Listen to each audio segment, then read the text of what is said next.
علیہ الصلوۃ والسلام رو رو کے اللہ سے مانگ رہی ہے، اللہ یہ امت مجھے دے، یہ امت مجھے دے۔ تمہارے لیے ہم نبی مانگتے رہے ہیں جتنے نبی آئے تھے، کیونکہ تمہاری فضیلت اللہ نے تورات میں لکھ دی، زبور میں لکھ دی، اور پھر اللہ نے کہا یہ امت میں نے، کیونکہ یہ امت خیر امت ہے، یہ نبیوں والا کام کرے گی، اس لیے یہ امت میں نے آخری نبی کے لیے سنبھال کے رکھی ہے۔ حضرت عیسیٰ علیہ السلام نے کہا یا اللہ اگر امت نہیں دیتا تو یہ امت اتنی اعلیٰ امت ہے کہ تو مجھے اس امت میں پیدا فرما دے۔ اللہ نے ان کی دعا کو قبول کیا، آخری زمانے میں امتی بن کے آئیں گے۔ تو اور میں کہاں، ہم نے تو اللہ سے مانگا بھی نہیں، اللہ نے اس امت میں پیدا کر دیا، اور نبی رو رو کے مانگتے ہیں اللہ ہمیں یہ امت دے، یہ امت دے، یہ امت دے۔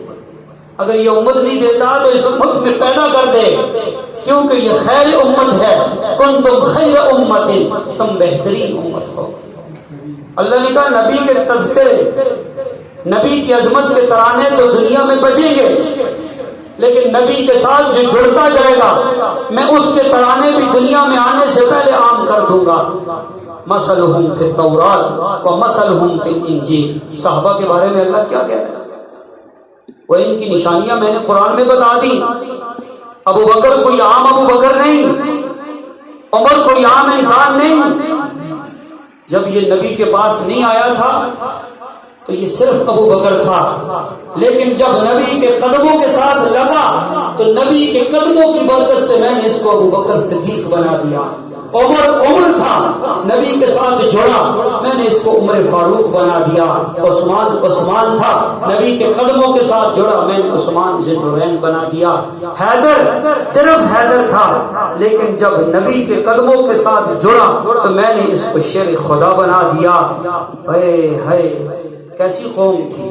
حالی نے، مسدس حالی نے کیا کہا اپنی کتاب میں لکھا، کبھی پانی پینے پلانے پہ جھگڑا، یہ قوم، یہ عرب پستیوں کی وادی میں اتنا گر چکی تھی کہ کبھی پانی پینے پلانے پہ جھگڑا، کبھی گھوڑا آگے بڑھانے پہ جھگڑا، بات بات پہ لڑائی، 40 سال تک لڑائی، 50 سال تک لڑائی۔ یہ اتنی غیر تہذیب یافتہ قوم کہ کوئی ان کے اوپر حکومت کرنے کے لیے تیار نہیں۔ تو جب میرے نبی کے ساتھ جڑے تو اللہ تبارک و تعالیٰ نے ان کو دنیا کا امام بنا دیا۔ فَإِنْ آمَنُوا بِمِثْلِ مَا آمَنْتُمْ بِهِ فَقَدِ اهْتَدَوْا، اگر تم ایمان لانا چاہتے ہو، ہدایت والے بننا چاہتے ہو تو پھر صحابہ کی طرح ایمان لاؤ۔ کل کے رہزن آج کے رہبر بن گئے، آج کے رہنما بن گئے۔ یہ نبی کی عظمتوں کی برکت ہے، یہ نبی کی عظمتوں کی برکت ہے۔ وقت اجازت نہیں دیتا، نبی کی عظمت، نبی کی فضیلت، اللہ نے کہا تیرا تو ذکر بلند ہوگا ہی ہوگا، تیرے ساتھ جو جو جڑتا جائے گا اس کا بھی ذکر بلند ہوگا۔ حضرت عمر فاروق رضی اللہ تعالیٰ عنہ بچپن میں اونٹ چرا رہے تھے، آخری بات کر رہا ہوں، مکے میں اونٹ چرا رہے تھے پہاڑوں میں، اور تھوڑی دیر کے بعد ایک شخص وہاں سے گزرتا ہے، پیاسا بھوکا۔ سیدنا عمر فاروق رضی اللہ تعالیٰ عنہ اس کے پاس جاتے ہیں، تھوڑا سا اس کے پاس پانی ہے اور آپ کو بھی پیاس لگی ہوئی ہے، اور اس بندے سے کہتے ہیں کہ میں اونٹ چرا رہا ہوں، میرا پانی ختم ہو گیا ہے، مجھے پانی کے 2-4 گھونٹ دے دو۔ روایات میں آتا ہے کہ وہ بندہ درخت کے ساتھ ٹیک لگا کے بیٹھا ہوا تھا۔ سیدنا عمر کی آواز اس کے کانوں میں پڑی تو نظر اٹھا کے جب عمر کو دیکھا تو ایک دم کھڑا ہو گیا، یہ بھی بچے ہیں، کھڑا ہو گیا اور کہنے لگا تمہیں پانی چاہیے؟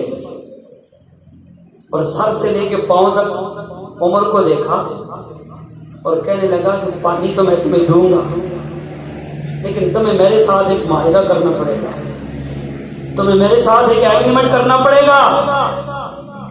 اور عمر پیاسے تھے، بولے بتاؤ کیا معاہدہ ہے؟ کہ جب تمہیں عرب کی بادشاہت ملے گی تو تم میرے اوپر ٹیکس معاف کر دو گے۔ عمر فاروق ہنسے اور کہنے لگے عقل کے اندھے، میں اونٹ نہیں چرا سکتا، شام کو واپس گھر جاتا ہوں تو میرا باپ خطاب مجھے روز مارتا ہے کہ اونٹ صحیح طریقے سے چرا کے نہیں لائے، ان کی بھوک ابھی باقی ہے، مجھے کہاں عرب کی بادشاہت ملے گی؟ میں نے کہا نہیں،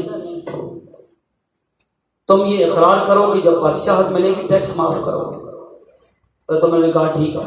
دل میں سوچا کہ مجھے کہاں بادشاہت ملنی ہے، ابھی پیاسا ہوں، پانی لے ان سے۔ میں نے کہا نہیں، زبان سے کام نہیں چلے گا، لکھ کے دو گے، تحریر کرو گے۔ حضرت عمر فرماتے ہیں میں نے تحریر لکھ کے دے دی کہ جب مجھے مکے اور مدینے کی اور پوری دنیا کی بادشاہت ملے گی، عرب کی بادشاہت ملے گی، تو میں تمہارا ٹیکس معاف کر دوں گا۔ وہ بندہ یہ تحریر لے کے خوش ہوا اور مجھے اس نے پانی دے دیا۔ میں نے پانی پیا، زمانہ گزر گیا، زمانے کے نشیب و فراز گزرتے گئے، آپ علیہ الصلوۃ والسلام کا ظہور ہوا، آپ نے اسلام قبول کیا، اور پھر ایک وقت آیا کہ آپ عرب کے بادشاہ بنے۔ اور یہودیوں نے یہ کہا کہ بیت المقدس کی چابیاں لینے کے لیے امیر المؤمنین خود آئیں گے۔ حضرت عمر فاروق کو سفر بڑا تاریخی سفر ہے، وقت اجازت نہیں دیتا کہ آدھی سے زیادہ دنیا کا حکمران تھا اور ایک اونٹ اور ایک غلام لے کے سفر کے لیے نکلے۔ ساری دنیا ان کے نام سے کیوں کانپا کرتی تھی، ساری دنیا میں ان کی عظمت کے ترانے کیوں بجا کرتے تھے۔ اور جب بیت المقدس میں پہنچے تو روایات میں آتا ہے کہ 13 پیمن کپڑوں میں لگے ہوئے تھے۔ پیمن پہ جانے قاری صاحب سب کو سمجھ آ رہی ہے بھائی؟ آخری بات سمجھے، 13 پیمن لگے ہوئے تھے۔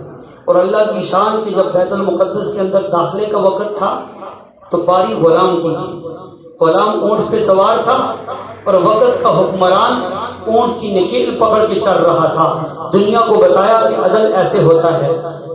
غلام نے یہ کہا بھی کہ خلیفۃ المسلمین اب آپ کفار کے شہر میں داخل ہو رہے ہیں، آپ سواری پہ بیٹھے، میں لگام پکڑ کے چلتا ہوں۔ کہنے لگے عدل یہ نہیں کہتا، باری تمہاری ہے۔ اور سارا کفر، یہودی اور عیسائی شہر کے دروازے کے باہر کھڑے ہو کے انتظار کر رہے ہیں کہ مسلمانوں کا بادشاہ آ رہا ہے۔ تیرا ایم پی اے منع یہاں سے گزر جائے تو 10 گاڑیاں اس کے پیچھے ہوتی ہیں۔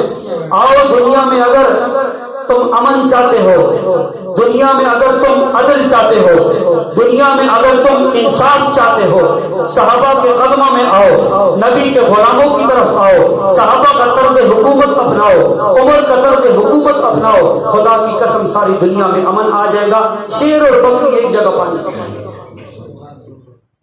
عظمت تو دیکھو۔ اور جب شہر میں داخل ہوئے،